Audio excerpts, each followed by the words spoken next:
Staying on top of pharmaceutical news, it really can feel like a constant race. It really can. There's always something new popping up. Exactly. A new development, a fresh set of data, a shift in the market. It's a lot. So in this deep dive, we thought we'd hit pause. Right. And really dig into something that's been getting quite a bit of attention. Eli Lilly and Company's first quarter earnings call for 2025. Precisely. We've gone through the detailed earnings call transcript from Seeking Alpha, looked at the presentation slides, the official press release. Yeah, all the key sources. To basically pull out the most crucial insights for you. Think of it as, well, your streamlined guide to what really matters from that pretty extensive report. Our goal today is pretty straightforward. We want to break down Eli Lilly's performance, for the first 3 months of the year. Understand the impact of their key products, and you'll probably recognize some of these names. Oh, definitely. And importantly, take a really detailed look at the very encouraging progress of their oral GLP-1 candidate, or Orforglipron. That's a big one. Okay, let's get into it then. So let's start maybe with the overall financial picture. Good place to start. The numbers this quarter, they really show a period of pretty substantial growth. Absolutely. I mean, their revenue saw this huge year-over-year jump, 45%. 45%, yeah. Reaching $12.73 billion. And an interesting point here, they actually beat revenue expectations. Not by a huge amount, but still, $6.85 million over. Which underscores the strong demand, right, for their key products and, their market penetration. Definitely. It is worth noting, though, their EPS, the earnings per share. Yeah, that came in at $3.34. It actually missed the estimate, which was $3.46. So a slight miss there. The $3.12 miss. So, okay, what was really driving that big revenue number then? Well, when you dig into it, it becomes clearer. The vast majority of that 45% growth. The volume. Exactly. Volume increase accounted for 53% of the growth, just sheer volume. Wow. Now, that was offset a bit, wasn't it? It was, yeah. Lower realized prices actually pulled it down by 6%. And then there was a small hit from unfavorable foreign exchange rates, about 2%. Right. So volume is the main story for the revenue jump. Absolutely. And what's particularly striking is the performance of what Lilly calls their key products. Ah, yes, the big names. Ebglyss, Jaypirca, Kisunla, Mounjaro, Omvoh, Verzenio, and of course, Zepbound. That group, they collectively brought in over $4 billion more in revenue compared to Q1 last year. $4 billion more. And these key products now make up, what, $7.5 billion in revenue overall? That's right, $7.5 billion. So a huge chunk of their total earnings really shows how critical they are. No kidding. What about margins? Did they improve? They did, yeah. Gross margin increased to 83.5%. 83.5%. That's pretty healthy. Very. And that was driven by more efficient production costs and also a favorable product mix, selling more of the higher margin stuff. Which helped offset those lower prices you mentioned earlier. Exactly. Okay, what about spending? Costs usually go up with growth. They did. Marketing, selling, and admin expenses, they rose 26%. Which, kind of makes sense. Lots of product launches, expanding market presence. Right. And R&D spending was also up by about 8%. They're clearly continuing to invest in the pipeline. Okay, 8%. But there was one really big item impacting profit, wasn't there? An R&D charge. Ah, yes. That was significant. A $1.57 billion charge for acquired intellectual property R&D. IP R&D, they call it. $1.57 billion. That's huge. What was that related to? It was mainly tied to their recent acquisition of Scorpion Therapeutics' PI3K inhibitor program. PI3K inhibitors. Those are cancer therapies, right? Correct. A type of targeted cancer therapy. So a strategic investment in their oncology pipeline. But that charge, $1.57 billion, that must have really hit the bottom line. Oh, absolutely. It directly impacted their EPS. Knocked off $1.72 per share just from that one item. Wow. Okay, so strong revenue, yes. But that strategic R&D buy really affected the reported earnings for the quarter. Precisely. It's important context. And finally, just quickly, what about capital return? Dividends, buybacks? They were active there, too. Returned $1.3 billion to shareholders via dividends. Okay. And they also repurchased $1.2 billion of their own stock during the quarter. Right. So overall, a picture of, strong top-line growth, significant investment in the future, continued shareholder returns. But with that big IP R&D charge definitely impacting the EPS number. That sums it up well. Okay, so let's dive into those key products then. They're clearly the engine right now. Where should we start? Mounjaro. Let's start with Mounjaro. The numbers here are, frankly, remarkable. Okay, We're talking a 113% year-over-year revenue increase. 113%. Yeah, bringing it to a massive $3.84 billion for the quarter. $3.84 billion. That growth is just explosive. Shows the demand, right, for type 2 diabetes and weight management. Absolutely. And it's not just holding ground, it's gaining. Mounjaro is now the U.S. market leader for new prescriptions in its class, the diabetes incretin analogs. Market leader in new RX. That's a big deal, shifting the competitive landscape. It really is, and they're expanding globally, too. All right, how many countries now? Launched in over 40 countries, Yeah. including recent launches in India and Mexico. Okay, and the focus internationally. Seems to be on securing reimbursement for type 2 diabetes first, while also sort of building out the ecosystem needed for obesity treatment internationally, treating it as a chronic disease. Makes sense. Okay, then there's Zepbound, another huge story. Huge, $2.3 billion in sales just for Zepbound in the quarter. $2.3 billion. Yeah. And it seems like it just rocketed to the top of the U.S. anti-obesity market. It really did. It's now the leader in the U.S. branded anti-obesity market. For both total and new prescriptions. Yes, over 60% share of total prescriptions and an incredible 74% share of new prescriptions. 74% of new prescriptions. That's dominance. Shows the unmet need there. Definitely. And Lilly's direct-to-consumer approach is interesting, too. Right, the LillyDirect platform. Selling higher dose vials. Exactly. Catering, it seems, mostly to people paying out of pocket, and it's working. How much traction is that getting? Those direct vials now account for about 10% of all Zepbound prescriptions. Okay. And get this, 25% of new prescriptions. A quarter of new RX are coming through LillyDirect. Wow, so that strategy is clearly reaching a specific and pretty significant market segment. It appears so. Okay, moving on. Verzenio. That's their breast cancer drug. How's that doing? Growth there is more moderate, but still solid. 10% global sales growth year over year. 10%. And it seems to be holding its own in high-risk early breast cancer, even with more competition entering the space. That seems to be the case. In the U.S., prescription growth was actually 7%. Okay. But that was somewhat offset by wholesaler inventory destocking, distributors reducing their stock levels slightly. Inventory effects. Happens. But internationally, Verzenio showed strong volume growth, 30%. So continued global demand. 30% international volume growth. Good to see. What about Ebglyss for atopic dermatitis? That one seems to be picking up steam in the U.S. Encouraging uptake. Yeah, they reported increasing numbers of new patient starts. And access is improving, too. Reimbursement is key there. Crucial. They said by May 1st, about 60% of commercially insured individuals would have reimbursement coverage. That will definitely help growth. Okay. And Omvoh. Any news there? Yes, positive news. Omvoh got approved for Crohn's disease as a second indication. Oh, right. Beyond ulcerative colitis. Where did it get approved? U.S., the EU, and Japan. So that significantly broadens its potential patient base. Good news for them. And in oncology, Jaypirca. Also good news, EU approval for relapsed or refractory CLL, that's chronic lymphocytic leukemia, after a patient has already had a BTK inhibitor. Okay. When do launches start in Europe? They're anticipating Q2 launches, so pretty soon. And there's more coming for Jaypirca. Yes, important phase 3 trial results are expected later this year. These could potentially move Jaypirca into earlier lines of CLL treatment, so ones to watch. Definitely. Okay, lastly for the key products, Kisunla. That's in neuroscience. Kisunla has now been approved in 12 countries. Still early days, I guess. Yeah, still early in the launch phase. But they are seeing a steady increase in the use of blood-based biomarkers for diagnosis. Which helps identify patients who might benefit from treatments for neurodegenerative conditions. Exactly. It's a market that takes time to develop, but they said the initial trends are encouraging. Okay, so yeah, across the board, really strong momentum from these key products, driving that big revenue number we talked about. No doubt about it. All right, now let's shift gears to what I think a lot of people are watching very closely. Orforglipron, the oral GLP-1. Exactly. Tell us about the progress there. Okay, this is where it gets really interesting, as you said. The first big phase 3 trial, called AchieveE1. This was in type 2 diabetes patients. Correct. It delivered positive results. And this is a big deal. It marks the first time a small molecule oral GLP-1 has actually successfully completed a phase 3 study. First one. Oh. And the results themselves. How effective was it? The efficacy data looks, well, very promising. They showed a statistically significant reduction in HbA1c.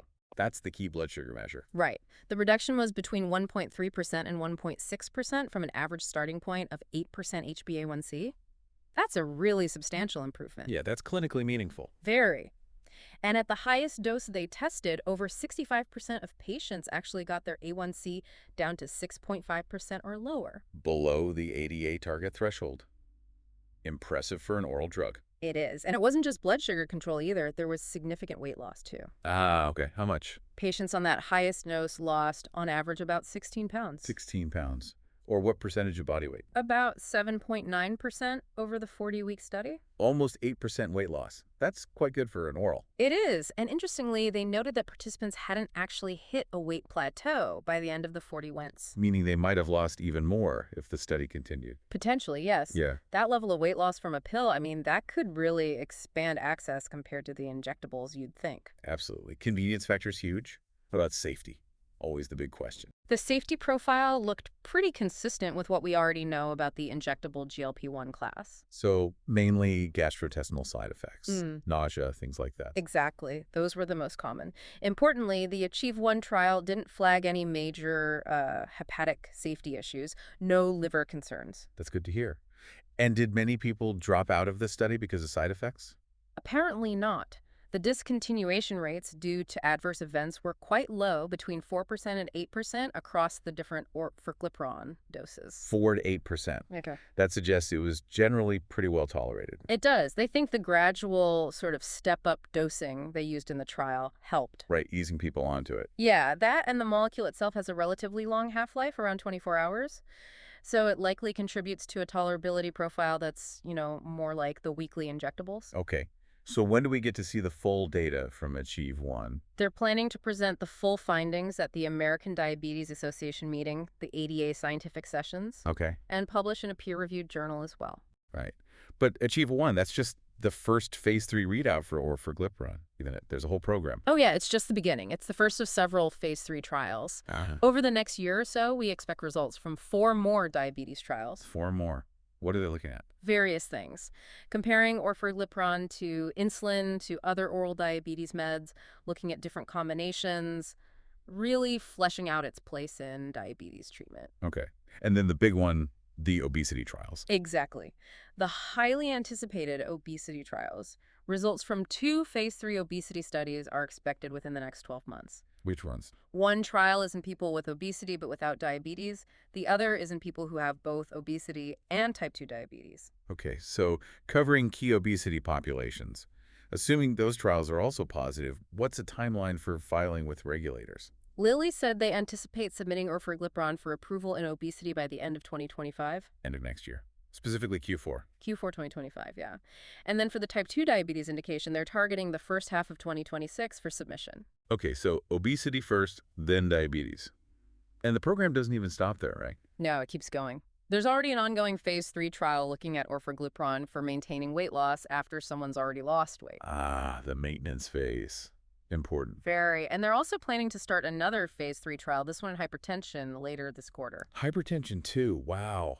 That is a truly comprehensive program. Really shows how much potential they see here. Absolutely. I mean, the big strategic goal seems crystal clear, right? A convenient once-a-day pill. That offers similar effectiveness and safety to the injectable GLP-1s. But can be made at the massive scale needed to meet global demand. Exactly. It's a very ambitious goal.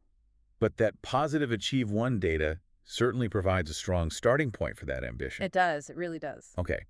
So Orforglipron is obviously huge. But shifting focus a bit, Lilly also gave updates on other parts of their R&D pipeline, right? Beyond GLP-1s. They did, yeah. Several important updates across the portfolio. Let's start with Tirzepatide. That's Mounjaro Zepbound, but for HFpEF. Heart failure with preserved ejection fraction. Yeah. There was some unexpected news there. Yes, a bit of a surprise, despite getting positive results from their big phase 3 SUM-IT trial. Which seemed pretty good. They did. But Lilly decided to withdraw their application for that specific HFpEF indication in the U.S. Withdraw it. Why? Apparently, the FDA told them they'd need an additional confirmatory clinical trial before they could consider approval. So the FDA wants more data. Even with the positive SUM-IT trial, that's definitely a hurdle. Highlights how tough the regulatory bar can be. It does. Even with promising initial results, Lilly said they still believe the SUMMIT data supports the indication, but obviously the FDA feels differently right now. Are reviews still ongoing elsewhere? Yes, regulatory reviews for the HFP 8th indication are apparently still moving forward in other countries. Okay. And there's maybe some overlap with the existing approvals for diabetes and obesity anyway. That's another factor to consider, yeah. All right. What about retatrutide? That's their triple agonist, the GGG. Any news there? Yes, they're starting a new phase 3 trial for retatrutide Oh, in what? in patients who have both obesity and chronic low back pain. Interesting combination. Expanding the potential uses, maybe seeing a link there. Potentially, yeah, That- exploring if it can help both conditions simultaneously. Okay. Then there was Muvalaplin. That's the oral drug targeting lipoprotein, or LPA. Right. Big update there. Phase 2 data look really impressive. How impressive. Showed it could lower LPA levels by up to 85% at the highest dose tested. 85% reduction. That's huge, especially for an oral drug targeting LPA. It is. LPA is a tough target. So based on that, Lilly is planning to start a phase 3 program later this year. Phase 3 already. In what kind of patients? In atherosclerotic cardiovascular disease, hardening of the arteries, risk of heart attack and stroke. So potentially the first oral small molecule approach for lowering this key cardiovascular risk factor. Yeah. That could be massive if it pans out. Absolutely. Significant potential advancement. Okay. And in oncology again, olomorasib. Also moving forward, they've started a new phase 3 program for olomorasib. Another one. Yeah, this one is in resected adjuvant KRAS G12C mutant lung cancer. So after surgery, trying to prevent recurrence. Okay.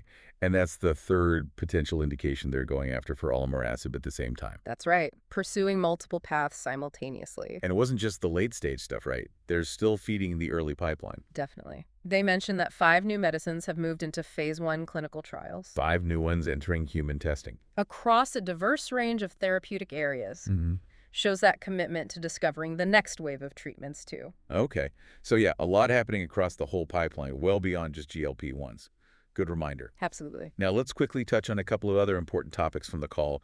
Manufacturing investments and tariffs. Right, critical areas, especially with the expected demand for these new drugs. They announced plans to basically more than double their investments in U.S. manufacturing. Double them. To what total? The total commitment since 2020 is now over $50 billion. $50 billion. That's massive. It is, and it includes building 4 new manufacturing sites in the U.S.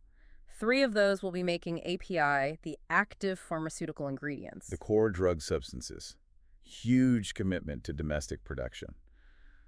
What's their take on tariffs? That's been a hot topic. Well, they said they support the government's goal of, boosting domestic investment, but they think enhanced tax incentives would probably be a better way to achieve that than tariffs. Okay.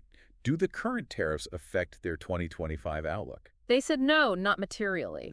The tariffs currently in place aren't expected to significantly change their financial guidance for this year. But they did have a warning, right, about future tariffs? They did. They cautioned that if tariffs are expanded or if retaliatory tariffs increase, Then it could have a negative effect. yes, potentially a negative effect on Lilly and, frankly, the wider pharma industry. Makes sense. And their long-term goal is to supply the U.S. market from U.S. facilities. That's the plan. Once all these new facilities are up and running, the goal is to be able to supply the entire U.S. market from within the U.S. and also increase exports from the U.S. Okay. Strategic manufacturing focus. Good. Finally, let's talk about that CVS formulary news. Oh, yes. That definitely got investors' attention. The news that CVS Caremark's standard formulary would favor Wegovy over Zepbound for weight loss caused a bit of a stir. It did. Lilly's perspective on the call was basically that this wasn't entirely surprising given the market dynamics right now.